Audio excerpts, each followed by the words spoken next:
আর আমি খাসির মাংস রান্না করতেছি। কত সুন্দর একটা কালার আসছে না?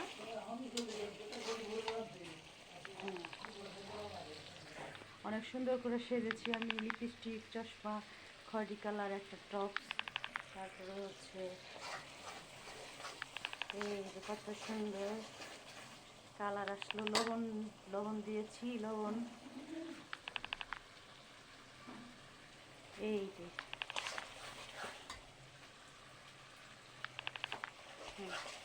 অনেক সুন্দর একটা কালার আসছে। এর মধ্যে আমি আবার ফ্রিজে মাংস রেখেছিলাম, ফ্রিজে প্রায় 1 কেজির মতো মাংস। এই মাংসটা আমি দিয়ে দিচ্ছি।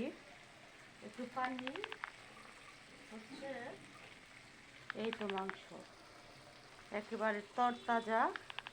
এখন এটা দিয়ে দিচ্ছি। আমার স্টাইলে আপনারা রান্না করতে পারবেন না। এই তো অনেক সুন্দর করে রান্না করতেছি। তো আমি একটা গান গাইতে চাই।